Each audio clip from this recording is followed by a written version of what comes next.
No, but what did he put out there in terms of a sign? I'll never be able to answer that question. The sign was never going to be that when the ammo comes on this day, that I'm going to launch this attack.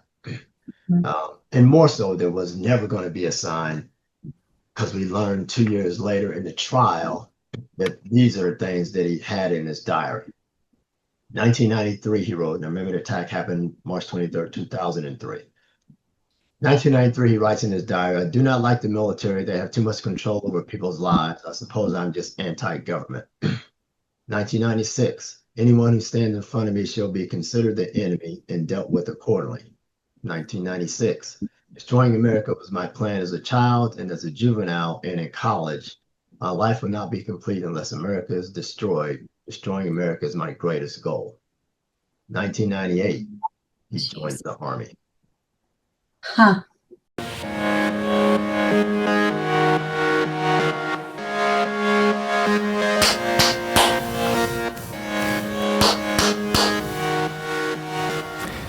Hi, and welcome back to another episode of the Life in Bomb City podcast. I'm Aaron Favor. And I'm Dr. Beth Rodriguez. And we're coming to you live from Amarillo, Texas, right from the Social Sciences Department here at Amarillo College.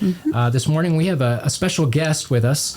Mr. Bart Womack is here, author and veteran. A command sergeant major retired. Mr. Womack served the United States Army with distinction for over 29 years as a professional soldier. Providing focus, leadership, and mentorship to all officers and enlisted soldiers. He's born and raised in Columbus, Ohio, holding a Bachelor of Science in Business Management from Parks University, a Master of Business Administration from Waynesburg University. Some highlights of his career are he was the distinguished military career, we should say, include being a drill sergeant, a ranger instructor, and sergeant of the guard at the Tomb of the Unknown Soldier. He culminated his career in dual roles as Commandant of Non-Commissioned Officers Academy and the 101st Airborne Division Command Sergeant Major. He is a combat veteran. He has received 2 Bronze Stars, one for Valor, the Legion of Merit, and the Combat Infantryman Badge with a Star, the Tomb Guard Identification Badge, the Army Ranger Tab, to name a few. He's also a distinguished member of the regiment of the 327th Infantry Regiment and the 3rd Infantry Regiment, respectively. Mr. Womack is the author of the book Embedded Enemy, and we're pleased to have you. Yeah. Oh my gosh. Yeah, I feel like pretty awestruck at all the stuff that you've done, and I think it's really amazing. And before we even start anything, I want to say thank you for everything that you have done, because a lot of times people don't get that chance to thank people at this perspective, and I'm actually getting to look you in the face and say thank you. Well, I truly appreciate that. Yeah, what an honor. Can you tell us a little bit about? We've just heard a little bit about your bio. How did we get to have you here today, talking about what we're going to be talking about? Yeah, it's all predicated on the embedded enemy story of that attack that happened March 23rd, 2003, where 2 were killed and 13 more were wounded. From an insider threat attack by a fellow American soldier. It was that experience that my takeaway from that was to help others understand that an insider threat exists, first and foremost, and that it's closer than you think. In fact, I even created a quote that says, no profession, level of education, ideology, or religion is above reproach. There is no profile. The insider threat is closer than you think. I served in an organization where we all took an oath to defend the Constitution against all enemies, foreign and domestic. And then we had someone who took that same oath, literally shoot one of our guys in the back. And then, as I mentioned, killed another and wounded 13 others. So after that, you can only deduce that, like, who do you trust? Yeah. More importantly, Bart Womack didn't trust anybody. I allow people to form theirs, but that's mine. I mean, it can't get worse than that, to where it's one thing that you know him and you think you know him, but we've all took the same oath and put on this uniform for this thing that we thought we were doing for the same reasons, and not the case. So if that can't be trusted, there are very few things that can, in Bart Womack's life, especially. Absolutely. I could see that for sure, especially all the things that you guys went through together to even get to that point. And then to have that happen, I can't imagine how that is going to affect everything that you're thinking. And it actually probably sets you up so that you could help other people understand that there are those threats out there that maybe we're not aware of. So the sad thing is bad things happen, but the good thing is people like you find something good from it and try to educate other people. And I think that's huge. Yeah, I got goosebumps when you said find something good, because that's exactly what this always was. Is that after lives lost and bodies mangled, what's the takeaway? I always felt that there was some sign that we missed something somewhere in this happening. That my leadership level was way up here, but at his level, what was missed? What did he put out there that someone just did not pick up on? That's the thing that troubled me, and that's what caused me not just to tell the story, but to put these proactive situational strategies in the story. So you don't get a synopsis of the story at the end. You get some tools to mitigate this from happening in your life. That was the takeaway. That let me help people so they don't become a victim like we did of something, so close to you. We all get kind of fooled by this proximity illusion. The closer it is to you, the less you expect something to happen. But let me tell you, it doesn't work that way. And I'm surviving proof, of that. No, but what did he put out there in terms of a sign? I'll never be able to answer that question. The sign was never going to be that when the ammo comes on this day, that I'm going to launch this attack.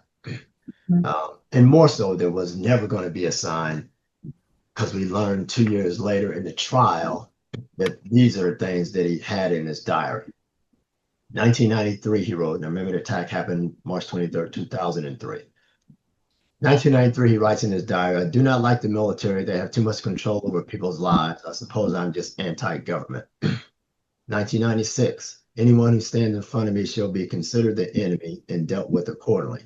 1996, destroying America was my plan as a child and as a juvenile and in college. My life will not be complete unless America is destroyed. Destroying America is my greatest goal. 1998, he joins the Army. Planned long ago. Yeah. He started writing those things 10 years before this attack. Joins the Army in 1998. In February 2003, remember this happens in March 2003. February 2003, he writes, I'm not going to do anything as long as I stay here at Fort Campbell. As soon as I am in Iraq, I'm going to try to kill as many of them as possible. Jeez. So as much inside me that feels that there was some type of a sign, the sign was never put out there. What I just read you, that he had put it in his diary. So it's just a matter of getting in the close proximity of Iraq, as he says. Our ammo had just come that day. It came so late in the day that it began to get dark. Commanders were instructed to they could issue the ammo whenever they wanted to. They could put a guard on it and issue it in the morning under daylight, or they could issue it in the dark or turn on lights of Humvees or whatever to do it. They decided to guard it. He volunteered to be the guard. He knew that was his opportunity, especially if he's guarding ammo. At least the people in his unit realize, my headquarters is their subordinate unit. Realizing that if he's guarding ammo, all those people over there don't even have ammo. So that was his opportunity. He took advantage of it. And even when where he was guarding the ammunition was about 300 meters from my location, where the headquarters area was. So he had the mindset of take out the head and the body will follow. Take out the headquarters, and really the attitude, the motivation, the demeanor of everyone else in the headquarters kind of falters. And it worked. It worked of taking out personnel, and the latter worked in terms of their motivation and their attitude. I mean, they're distraught, as you can probably imagine, of of someone doing this on the inside. You can't even possibly fathom that. To the point where I'm looking at their faces thinking this group of people, my soldiers, cannot cross that border into Iraq and fight the war.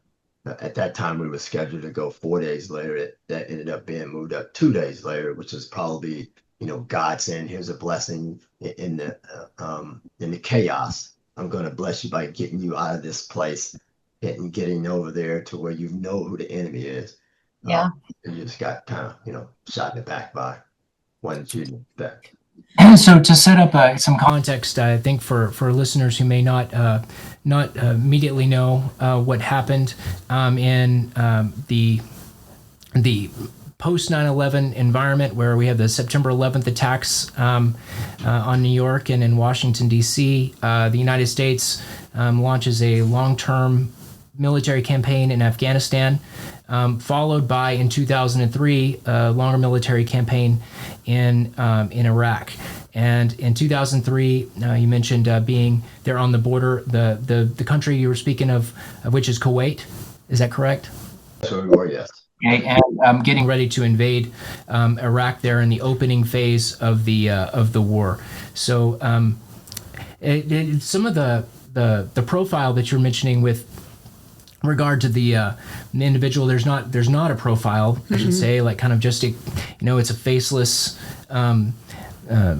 person and not really knowable, kind of like just a place you've never been before. Like, how can you know what you don't know? And it's not like the kind of a good example of like the maybe the tautology of Donald Rumsfeld or whatever that particular time, which is super weird. But I wanted to ask you is, it seems like the conversation that goes on, not just about domestic terrorism, but also with things like, I would argue is probably a column there of domestic terrorism, like school shootings going on. They run kind of rampant, too many of them, too many innocent people. Here in Texas, we had a situation at Uvalde High School that was very, covered very, very heavily. It's been a very dramatic event, and a traumatic event, I should say, for the state of Texas.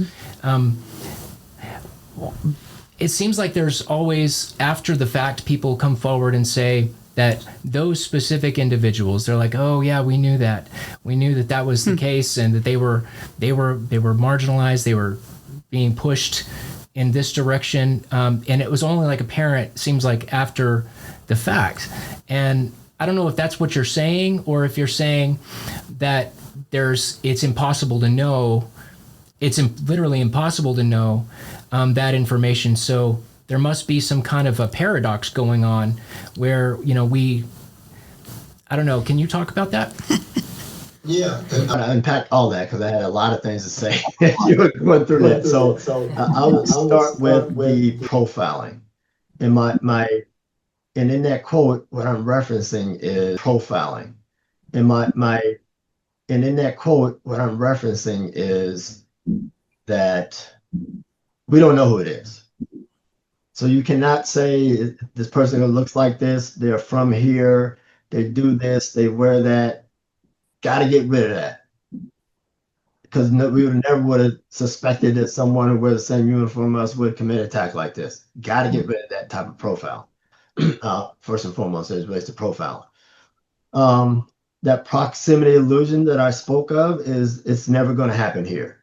We have this, and this, or we're in a small town in the middle of nowhere, whatever. We don't do that here. That only happens in the big city. It happens in other states. No.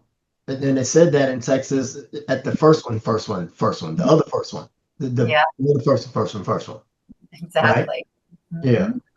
You talked about the one in Uvalde. I remember the one in Santa Fe High School there, where a student said, and like I want to hug the student when I saw it on the video. She said, "Always thought it would happen here." Now, we don't want it to happen anywhere, but I prefer the mindset. That mindset says, let's be proactive and let's be preventative, as opposed to it's never going to happen here. There's no signs of it. what I learned in this attack, in addition to things that I shared, is we don't go home with people at night. We didn't get home with this attacker at night, so we didn't know what he had written in his diary. We're not going home with these students. Some parents are parenting in a way that we would expect society to parent, and some parents aren't. Some parents aren't even capable of doing that. So it's never going to be the same. There's a student, he was 14-year-old exchange student. He was living with a guardian. He had told his buddy that don't come to school on X day because I'm going to shoot up the school. Well, his buddy went and reported that, thank God. But that student had put together, he ordered various parts off the internet and put together a weapon to commit that attack. Now it was foiled that time. But my point is, the guardian had no idea. Right. And then we have the flip side of where in Michigan, the parents are buying the 15-year-old a gun. Mm-hmm. Well, buy somebody a gun, people want to shoot at some point, whether it's practice or whatever. But again, the proximity illusion led them to believe that my son, I can't fathom my son taking this weapon that we bought for X reason that we don't know, that he's going to take it to school and do something with it. And they're not at school to know what the child's going through, like what group did they get kicked out of, who's shaming them, who's bullying them, whatever the case may be. To where they're going to be provoked to actually take that weapon to school and shoot people. And it just goes on and on and on. These situational awareness strategies, the one in Santa Fe, if I apply, and I think they apply to almost all of these school shootings where there's something there ahead of time. So that shooter, the students have to be educated of kind of what to look for, and more importantly, what to listen for. But that student wore a trench coat to school regularly. So when I say trench coat to school, what do you think of immediately? Should be. I'm hoping you say two. I hope you say one thing, which is obvious, but I hope you say the other thing. So a trench coat to school regularly when it's not raining. What would that mean to you? that there's a dress policy that allows somebody to wear a trench coat to school like that. every day. I'm going to head you off, so I'll make sure you get there. Now, obviously, this is my background, so my mind goes there immediately. Columbine. Yeah, I was going to go there too. Yeah, and it's a copycat world. It's a copycat world. Now, it doesn't mean because he's wearing it regularly that's going to happen. But if a student is wearing a trench coat to school regularly, is it a dress fad if they're the only one that's wearing it and it's not raining and they're wearing it regularly? I'll tell you what that does. What it does as an administrator, as a staff, as a faculty, and even as a student, that begs a question. Sure. You know what the temperature is in Santa Fe, Texas. Yeah. And they're wearing it regularly. So imagine August, imagine several months where it's really, really hot and they're wearing that trench coat. That begs a question. Then you're going to get an answer. Then we take that answer and we figure out how we're going to apply the answer based on what they said. And we're going to keep asking them. So that's one thing that student did, who ended up killing 10 and wounding 10 others. He wore a shirt to school that said "Born to Kill." That begs the question. First of all, you stop him from wearing it. Should only be one time. You send him home immediately. Yeah. You send him home immediately. But it begs the question. And then we have to ask parents questions. Do you know they're wearing it? Did you buy it? Why? Certain things beg a question. Then we start getting some answers as to how they're thinking, why they're doing it, and all those different things. Aaron, you mentioned about how we hear all the time after the attack happens where someone says, well, I thought, I saw this all the time. Yeah. So when I was writing the book, I began to watch all these different things happening in the world, and more importantly, attacks, no matter where they were, and to see if they were insider threat related. In my opinion, a student who's the attacker is an insider threat. They're on the inside. In most cases, they're always on the inside. Either they're currently going to the school, or they just left the school, or they're very familiar with the school and knowing someone, and they frequent the school. So they're close enough on the immediate inside or close proximity to the inside, if you will. And the same thing when it happens in the workplace. It's an employee or an employee knows someone there well enough to know when to do the attack, who to avoid, et cetera, et cetera. Which means if they're that close, someone else knows them and knows enough about them. And sometimes it's not going to be that person going to commit the attack, but sometimes it is. Sometimes they already posted on social media, but it was ignored because we aren't trained and educated on some simple things. So let me, I'll share the titles of these situational awareness strategies because it helps kind of put what I'm talking about in context. So the first one is trust no one. So when I'm speaking and doing workshops and doing trainings, I go over all these strategies. The first one is trust no one. And let's go back to the story about the embedded enemy attack on March 23rd, 2003, of how my trust went out the window immediately. But when I say trust no one, it's going to make people think. Because they're thinking, what's he talking about? Of course, you got to trust somebody. I don't know that you have to trust somebody. I know that you might want to. There may be times that you may need to. But what that does, and that person is making them think about who they trust, and more importantly, how they trust. Some people say, I trust you until you give me a reason not to. I think, sit down. Let me educate you on that. Let's just talk about that a minute. But for Bart Womack, it's trust no one. But I say it to everyone so they can think about how they trust. It's 2025, and the world is just not what it used to be. The country is just not what it used to be. You can't openly just give people of yourself like you did in the past or like your parents did, etc. So you gotta massage that a little bit. Next one is observe, listen, and report. So like I talked about with the student with the raincoat on, okay, you're observing it. And you got to report. I don't know what's going on, Miss So-and-so, but Jimmy keeps wearing that coat. It's 90 degrees. Like something's wrong. Something's wrong with him. And it may be something wrong with him. Yeah. The student can ask Jimmy the same question, but then go report it. Does it look weird? And they should know about Columbine. Mm-hmm. To me, that's just being proactive. It's a sign of something. Again, it's a copycat world. They need to know there's a copycat world. Mm-hmm. The students and the employees in your faculty and your staff at your academic institution, all of you are the first line of defense. You're going to see it, hear it, and everything long before law enforcement gets there. Yep. Yeah, your doors may lock to the classroom once you go in there, but you just locked in the person is going to commit it. So think about that. We can't get out. They can't get in. What are already in, potentially. Mm-hmm. So one question that I have is if one of the situational awareness lessons is to trust, to not really be able to trust anyone, how do you create? Do you have any advice on how to create a work environment in a school environment where you have the healthy amount of unity, spirit, or fabric, a team orientation. I mean, as an instructor and a trainer, I always picture. I have my mindset on drill instructors is it's not like it's band of brothers. I've never had any formal experience with y'all, but it's a great great movie. But the reason I'm asking is because you have a lot of experience in training individuals, breaking them down to where they're part of a team and thinking about the common good, not just themselves. And it seems like there is an element of that in the idea of trust no one, but it's not immediately apparent. Can you comment on it?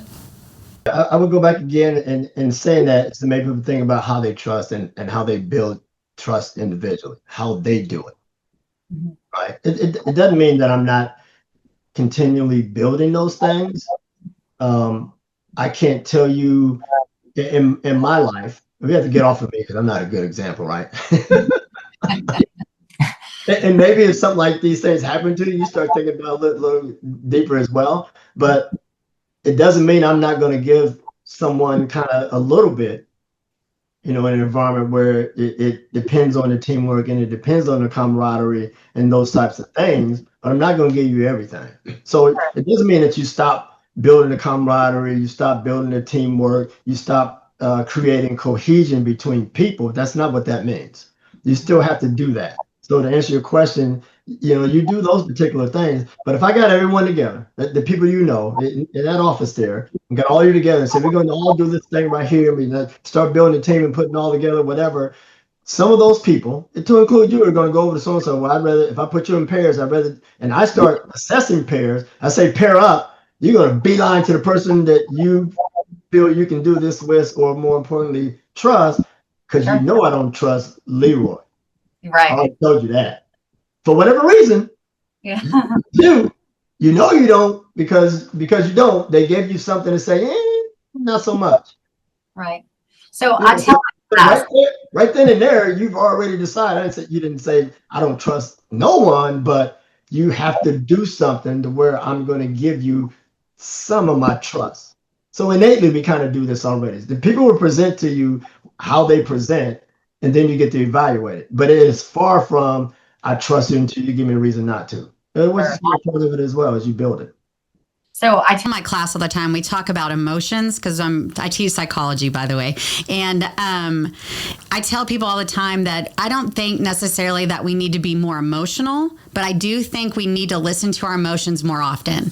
And I think that plays into this idea that when you feel unsafe or you feel like something is wrong, then you should probably do something about it. But I think the way society is now is if we feel like if we do have that feeling of uneasiness or that we might not like the way that something's happening because of the culture that is built at this point, a lot of times people don't say anything because they don't want to be mean or they don't want to reject somebody or have their, be canceled because they're racist or sexist or whatever the ist they're going to be at this time.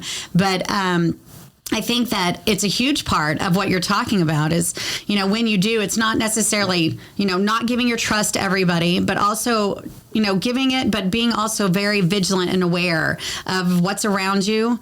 And then also how it makes you feel, because your intuition, that feeling that you have, is a huge part of you basically assessing the environment and kind of already knowing and expecting and from experience what's going to happen.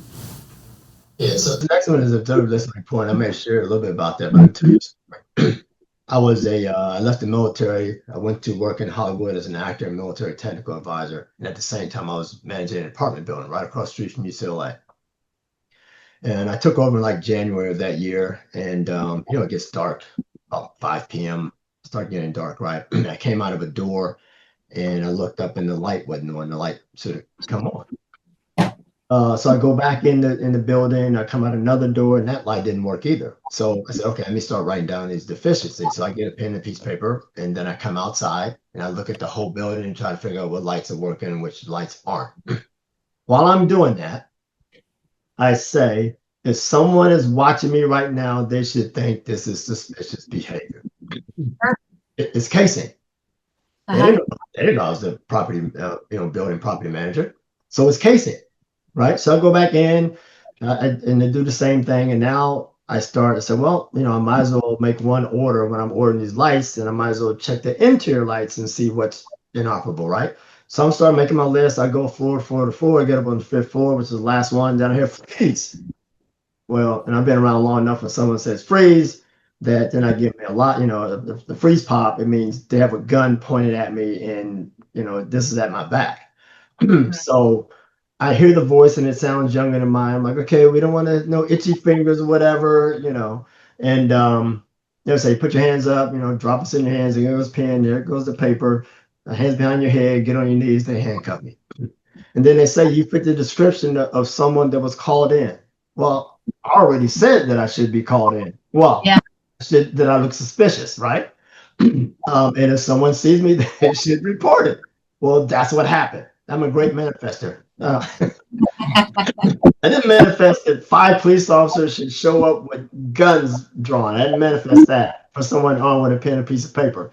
However, in my mind, I'm applauding whoever saw me because they did what I talk about. I hadn't beaten the book yet. Uh-huh. I already knew that these things are going to be in the book. But my point is, someone observed, they couldn't hear anything, and they reported it. Now, did the dispatcher take it to another level? I don't know who did that, but they did all the things that I'm asking people to do, Sure. right? Next one is know your neighbor. So that means the person that you live beside. That means your fellow professor, because professors are killing people on campuses now, i.e., Las Vegas. Know the people that you work with. Students should know their fellow students. A UNLV classroom, and I forget the name of the class, but the student comes in, he has on like all black fatigues. So you remember earlier I said some things beg a question. So I hadn't worn that before, but it was on Yeah. all black fatigues. And no one says a word. The professor doesn't say anything, no student says anything. That begs a question. I don't care if you make the question humorous. Hey, did you just join the military and you're going off to boot camp? Ha ha. Are you acting in a role for a theater or something? It begs a question. And this is like 2000 and is it 16 or something like that? 2016. Yeah. Well, part of the copycat and doing these attacks is that not only do I need to have the weapon to be the part, I need to look the part. Mm-hmm. It just says that I mean business. Now, nothing happened, but neither did the question. Sure. Yeah. Listen, don't just hear. College classroom, sophomores, and this is a military school. I worked at this military school. Criminal justice class, they get on the subject of guns. And a few students say, I have a gun, I have a gun, I have a gun. This one guy says, well, I have an AK-47 and it's in the trunk of my car. Kind of ha-ha, and it kind of ends right there. And to include the professor in the room, knowing that no one should have a gun on campus at all, does nothing. But one student was listening, not just hearing, and to the point where he comes back and reports it to me and says, it sounded a matter of fact. It cannot sound a matter of fact if you're not listening. Sure. Everyone else in the room just heard it. Oh, he has a gun, he has an AK-47. Okay, no biggie. This kid, 19 years old, said it sounded a matter of fact. So tell me what I just told you. So I don't know what you're going to do with it. I'm just telling you. And that's what I advocate for. I don't want anyone to get in between the would-be attacker and someone else. I don't need them to prevent it in that manner. I need them to report it. I need them to listen. I need them to observe. Yeah. So the student comes back to the dorm. I walk him to his car. We get about 100 yards from his car. He says, I just want you to know before we get to my car, I have an AK-47 in the trunk of my car. Now, no ill will was planned. Still not allowed to have guns on campus. That weapon was supposed to go to his friend's father's house who lives in a rural area. It was going to be kept out there by the dad for them to come out on the weekends and shoot. They lock it back up. They leave. But he missed linked up with his he missed linking up with his buddy the day before. That was the one day that he says nothing when they're talking about guns. Yeah. That's what should have happened. Mm-hmm. If everyone's talking about guns, ooh-wee, I wish I could turn my mind now, but I can't because I have it in the trunk of my car and it's on campus and that's not allowed. Now, this kid, he looked like, Matthew Broderick on Ferris Bueller's. Yeah. So it makes me laugh because, you wouldn't even expect him to have that weapon in the first place. But hey, professional level of education or ideology is above reproach, right? Again, no ill will was planned here. But the point is, listen, don't just hear. And I'm not sure if you two have significant others or married or whatever, but you're probably telling your husband to take out the trash. He doesn't do it the first time. Well, he heard you. He heard you. But the point that he actually does it, then he was listening. Or if you have children, you know how this works. Yeah. And you say, "Did you hear what I said?" And they say, "I heard you," but I'm just not listening to do it. Listening makes ends up with an action. Hearing is just. So have you ever heard of the bystander apathy effect? No. Okay, well, this is something that happens in psychology, and they've actually done a lot of research on it. And what they realized is the more people who are there when somebody needs help or something is happening, the less likely they will get help or somebody will jump into action because we have diffusion of responsibility. And so, and we talk about in our class, and it's like anytime you're in trouble, you better hope there's only like 2 people there, because now they're more likely to help you. But if there's 100 people there, then everybody else kind of like looks away like, ooh, I don't want to get involved, or ooh, I don't want to step up. I don't want to talk about this person because what if it ends up not being anything and then I look like an idiot, instead of, oh, there's only 2 of us. And we're the only people who are here, so we have to act. And so they've done a lot of research on this, and we see it all the time where people don't want to get involved because there's so many other people. Why can't they? And I'm sure that this is probably one of the things is you're like, yeah, if you feel something, if you see something, don't stand by because nobody else is going to do it.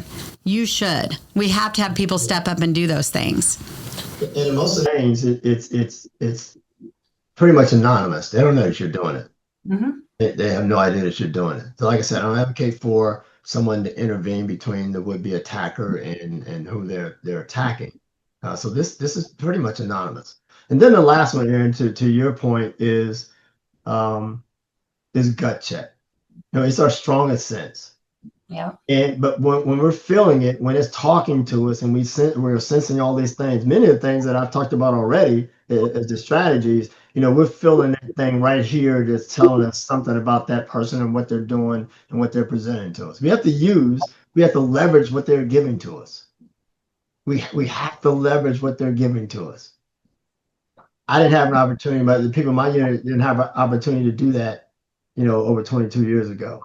We have to leverage what they're giving to us, and our gut is really telling us, what that is. But we have to do it ahead of time. We have to be proactive with that. Not after the fact when people laying around and buzz all over the place, and here comes the camera and the microphone and say, I always knew. And here's a case point about the Florida State shooting a couple weeks ago.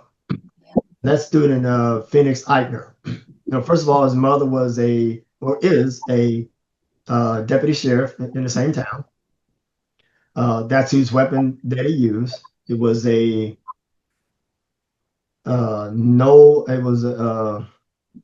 weapon that was no longer serviceable in terms of it being in the inventory in the police department. So they had that older weapon, then they got new ones. So they allowed police officers to purchase it. And that was the weapon that was used in this attack.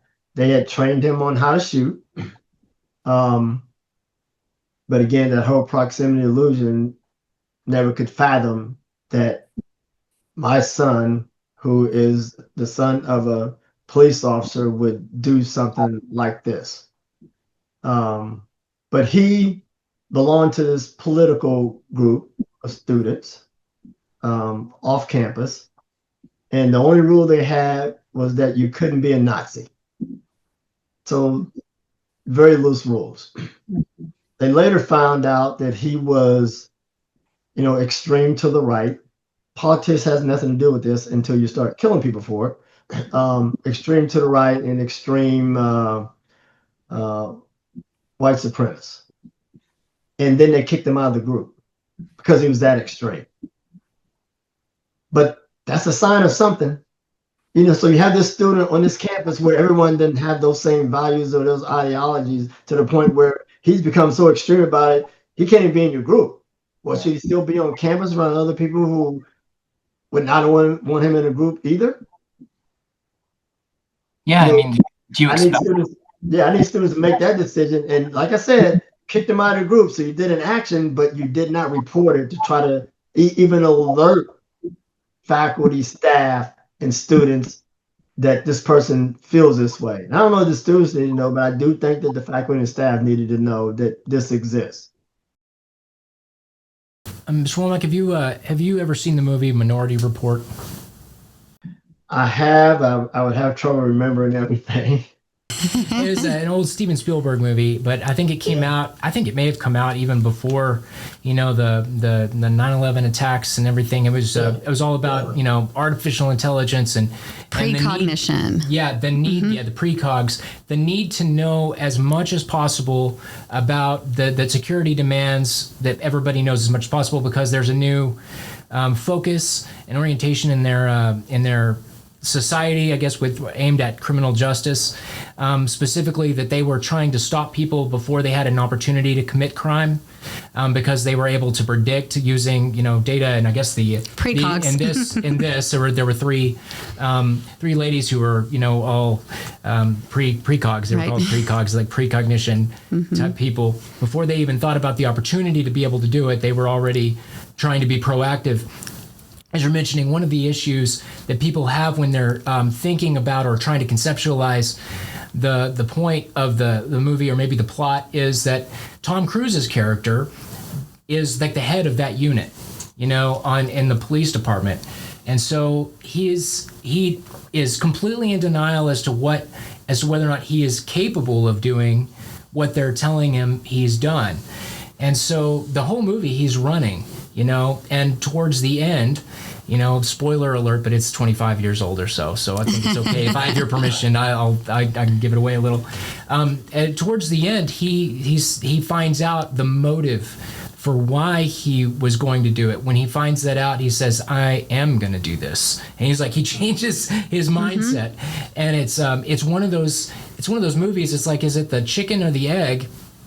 And the reason it matters to us is we have not just like violent, shootings and things like that going on, but we have other types of insider threats, as we were talking about right before we got started here. Whether it's somebody like Edward Snowden with access to a tremendous amount of information, and then gives away the farm, or maybe like a Timothy McVeigh character, as we were talking about, like a domestic terror person who is capable of unleashing all kinds of things using their skills and expertise, and then maybe even something like a corporation, the need to protect corporate information, because today there's just so much invested in information, not because it wasn't 50 years ago, but because now it's typed and it's put on a computer, and it's not just up here where we can share it with our teams, word of mouth, but it's all contained and stored knowledge.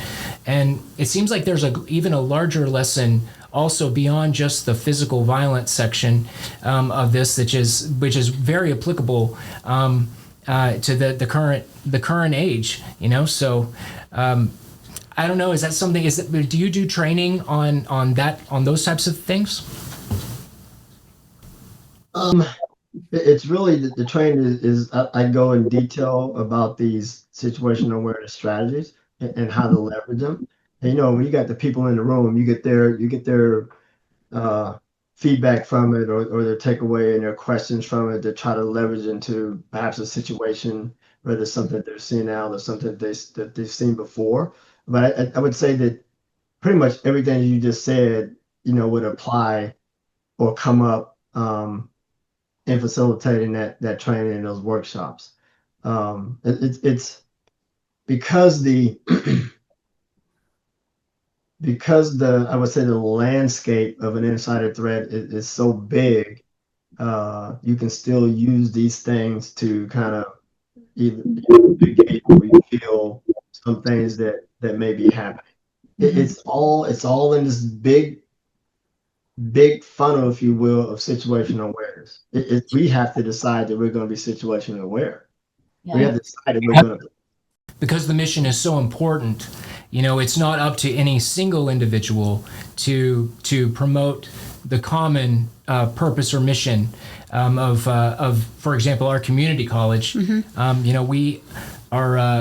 We have I don't know how many different cultures we have here on campus. It's amazing. We have a tremendously diverse population. We have refugee resettlement to some extent here in our great city, and we have a lot of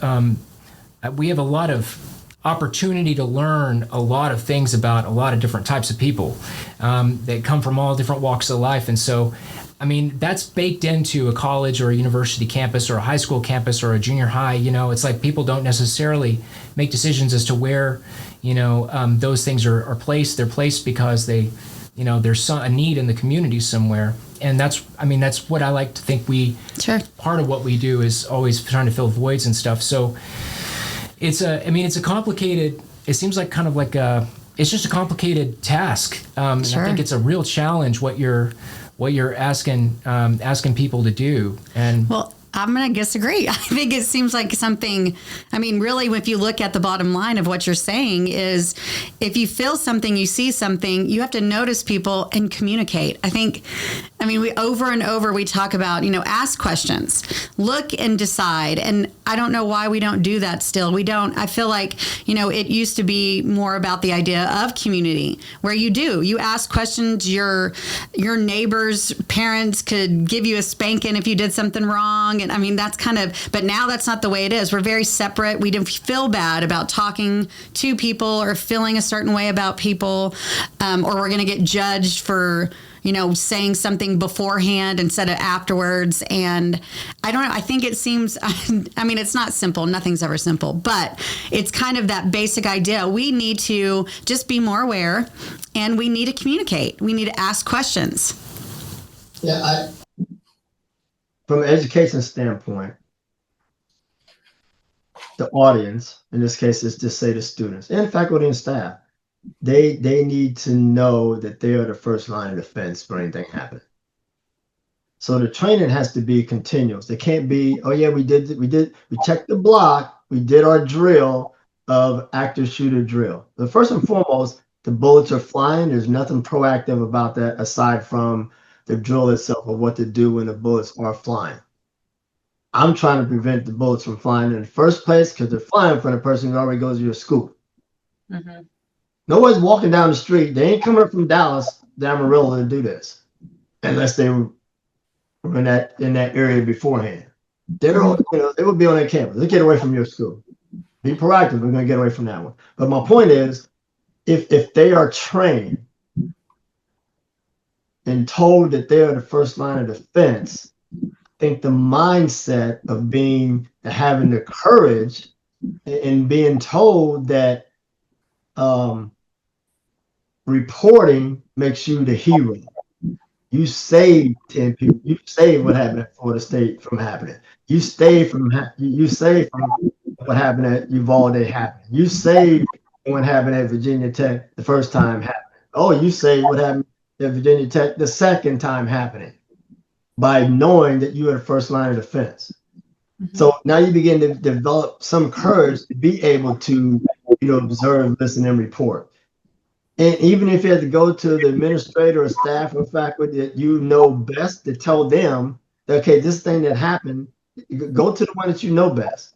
I'm talking to smaller levels, or I'd say high schools. I encourage that faculty and staff that you have to start befriending the students. All of you aren't good people. You pull out the curriculum and you say, do this or else, and you get the grade, and that's it. I know that. But some people are better with people, like Mr. So-and-so, because everyone talks to Mr. So-and-so because Mr. So-and-so is a people person. And they will go tell Mr. So-and-so and Mrs. So-and-so something they don't tell their parents. Well, that's who you go tell that this thing is happening. But it's incumbent upon the faculty and staff, befriend them, and then they'll tell you stuff. But if you don't, they're never going to tell you either. And they're not telling the parents at home that so-and-so bought a gun to school in his book bag. So the whole communication thing hasn't started happening. But first and foremost, they need to understand their role. Yeah. And yeah, law enforcement is here, and they will come when they are called. But they are reacting and the bullets are flying. Mm-hmm. What can we do as an academic institution or an organization to prevent that from even happening, since it was your student, your fellow student who did it in the first place? The law enforcement person ain't never going to know about that. They ain't going to know that they wore that trench coat to school. They're not going to know all those things that they're putting out there for you to pick up on and be able to do something about, long before it happens. Trench coat doesn't mean you're going to shoot up the school. But it begs the question. Now we can start digging deeper. We start asking the parents, why is he wearing that? There's something wrong? Well, he has a mental health issue. Okay, what's being done about that? Well, now we know, and now we can begin to watch. Okay, Right. then he shows up with the shirt that says "Born to Kill." Well, okay, parents, something's wrong, but now we know and we can watch. How can we help? Hell, the counselors need to know about that because they have a role in this now. Hmm. But if we never do anything about it, then we got 10 dead and 10 wounded. See, and a lot of times I think those are signs for really they're doing it so that you can see, so you'll help, right? Because a A lot lot of of people people, don't ask for help because Stop me, please. right. Stop me, please. Okay, if you're not, I gave you everything. Hmm. Yeah. I may That's stop myself on the end after the attack, or I may not. I'll let this attack, and it's like suicide by attack. I'm gonna uh-huh. commit the attack, and the police are gonna kill me. That's the suicide. If Right. I don't kill myself, if I don't have the courage to do that, then police will kill me. Sure. That's what I wanted anyway. Hmm. Yeah. There's a so I'll make sure that we touch on in my opinion, one of the major reasons I think that you're telling your story, and on this platform for sure, but to talk a little bit about some of the challenges that you guys are. I like your mug, by the way. That's a cool mug. Yeah. Anyway, what the reasons you're here, the reason we're talking to you today, the reason you wrote your book, and it potentially being made into a film or is being made into a film. Yeah, I'm working on that. So it was it was paramount for me to tell the story because I wanted the world to know that these attacks can come from the inside. Like don't start looking for it over here or this country or all that crap. It can come from the inside first and Hmm. foremost. So I need about the story and how it happened. And if it happened inside the close knit brotherhood of the armed forces, that it can happen in any campus, community, or organization at any time and anywhere. Domestic terrorism is our new reality. That was the reason for writing the book. Then putting in the situation and wearing the strategies. Now I forgot your question. I was just I want to make sure that we get to touch on the element of your teammates. Okay, yeah. So that was written for writing the book, but it was difficult in a manner of I'd never written anything before, and it was hard. I had to go around and get the stories from everyone. Some of them could talk, and some of them couldn't, and had to wait that out. And I learned how people were different through that process. But to get this on the biggest stages, if you will, that was the reason for doing the movie. We had this attack on the ground where we're thinking Iraqi insurgents have done this. So Yeah. we're a fool. We're running around looking. We have no signs of anything. Interpreters that came in that night before I said, "Bingo, has to be them. Go find them." Well, we find them and they're scared and they don't know what's going on either. After we interrogate them and they're not a part of it. So now we're back to the insurgents, of which we have no sign of, locating or identifying or anything on the ground. But it has to be them. Who else could it be? The border is 6 kilometers that direction. It has to be them. In the midst of this, a fast moving object comes in the sky. It's shot out of the sky by a Patriot battery, just to learn the next day that it was a British fighter jet returning from a mission. And now we had friendly on friendly, and we have annihilated an ally force multiplier. So we got all this crazy stuff going on, and just to find out that it's not even the insurgents. Did your teammates? I'm not to cut you off. Did your teammates? Did they receive like a Purple Heart or anything for their for? Good point. I'll put a button on the movie part, so I want to just dramatize for people to see. Everybody's not going to read. Some people aren't readers or whatever. Everyone's not going to even see this particular podcast, but I still want them to know because this isn't going away, and now it's gotten into the realms of workplaces and academic institutions and beyond. Um,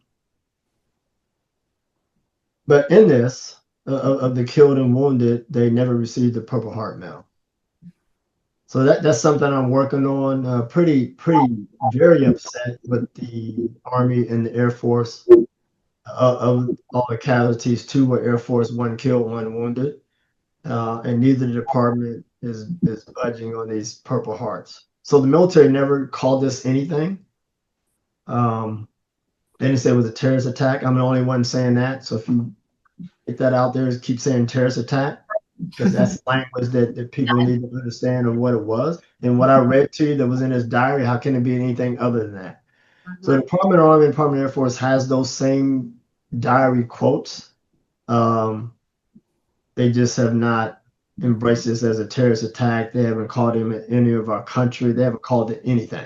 At Do you this think? point, I don't care if they call it friendly fire, because Pat Tillman, God rest his soul, received the Purple Heart from friendly fire. He was shot by his own team members. So, I mean, is it because they don't want to admit that they missed out on all of this, or what do you think the reasoning for that is? Yeah, I don't know, but I like that one. I think that's part of it, because they haven't called it anything, right? I'm giving them some choices. If you look at the Purple Heart regulation, he clearly is the definition of an enemy of our country. Stop calling him a terrorist, right? So here's what happened. So this happened in 2003. In 2009, there was the same type of attack that happened in Fort Hood, Texas. Army major killed and wounded people in Fort Hood, Texas, for the same ideology as Akbar, religious beliefs. He was in communication with a foreign terrorist organization, which means his communication. Well, we established it. When I sent you an email and you responded, it's communication. If you never talked again, if I never made it to your show, if someone's going to look at my computer and yours, they communicated. Sure. Or said this, Aaron said that. And that's pretty much what happened with that major. A delegation of politicians, to include 6 of them in the state of Texas, went to the Secretary of the Army back in 2014, 15, said this is wrong. Those victims deserve the Purple Heart. So the regulation was amended to add language of, if the attacker was in communication with a foreign terrorist organization, and the attack was inspired and motivated by that communication, then the victims can receive the Purple Heart Medal. They knew full well that our attacker was not in communication with a foreign terrorist organization. That still doesn't elevate or lessen anyone's allegiance to their ideology and the reason for committing the attack. So Akbar was so far ahead of his time, to the point where no one in the government, in Homeland Security, or the National Counterterrorism didn't even have the language of a lone actor. Sure. They figured after 911 that people had to be in communication who don't like our country. They couldn't fathom that if someone said, even after Timmy McVeigh said that it is my goal to destroy America, that, and they were American, that can possibly be a terrorist. Well, I'm sure they said it about him until he did it. Both. So it is because of that language, to answer your question, Aaron, about being in communication with a foreign terrorist organization, that's their response to my Purple Heart, or the Purple Heart packet that's been submitted on behalf of these victims. The response is just, in 2015, the regulation said blah, blah, blah. Okay, that's great, but this happened in 2003. Yeah. But they So, don't address that. I mean, and I don't know, what's on the the next cusp step? of war as well. Like what? Well, the next step is take this podcast, you get it to the President of the United States, because I'm sure he'll disagree with them, and make it happen. okay, so I've told some friends that I'm just short of making a sign that says Purple Hearts denied, and going, if I can ever get to where the press is at the White House, so I'm going to go to the White House, hold up my sign. I'm going to go to the Congress and hold up my sign. And I'm going to go to the National Press building there and hold up the sign. It's So almost it's going to take this type of work. It's going to take, publicity and media to talk about the wrong, because there's no one, even inside the military, mind you, none of them have said anything. yeah. Even to say that they don't deserve it. They're just not saying anything. So yeah, it just seems like if surely not the people everybody doesn't know because if they did, then it wouldn't be denied. I mean, I don't know. I'm not military, but if Yeah. I saw your application, I would be like, you're absolutely correct. Yeah, if Akbar had not said the things in his diary and then carried out those things, then they would not deserve the Purple Heart. It would just be some people killed and some people wounded. Yeah. That's all it would be. And I wouldn't be fighting for it because, I mean, I know the regulation, but you can't tell me that this is not in alignment with the enemy of our country. You know, arguably, if Osama bin Laden said it's my goal to destroy America, then unequivocally he's the enemy of our country. Let alone that he ran a terrorist organization. But why? Because he doesn't live here? Because he didn't live here? That's why? He used to be an ally of America. But as soon as he went the other way, now he's the enemy of our country. And then he forms this terrorist organization. Yeah. So what's the difference? There's no difference. You know, so I had to get my voice and what I just told you in front of as many people as I can, and everyone plays a role here. Yeah. I tried to get politicians to follow the same model of that delegation in Texas, to form a delegation, not do it by themselves. You know, this is not about credit. This is about doing what's right based on the evidence. Right? So it's not about that, you know, this congressman gets the credit or that one or whatever. It's not about that. And I'm trying to get them to understand that. So it has been taken, you know, with that packet and congressman writing letters individually, but they're getting the same response. Sure. Now, I didn't get a response. I sent the packet. I didn't get a response. The responses came to the congressman. You know, so I credit and applaud Congressman Bacon out of Nebraska. He's the one who wrote the first letter. He's the one who got the first letter from them saying the 2015 crap, which he did not agree with vehemently.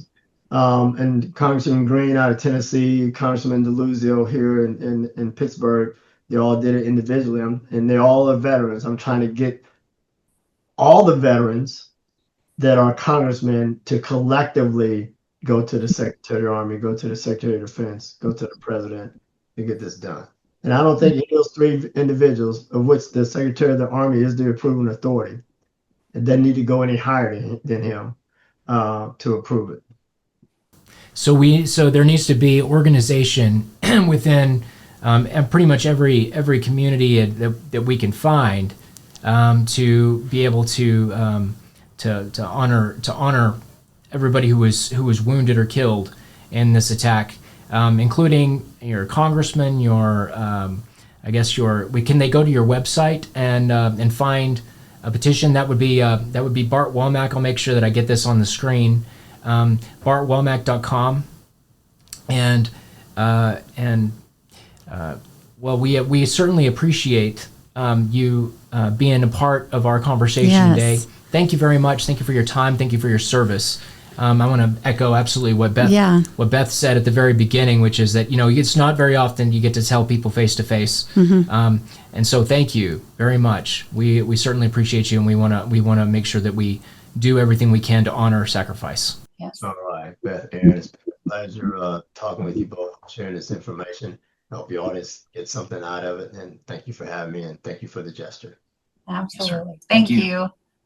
All right. God bless. Have a wonderful day.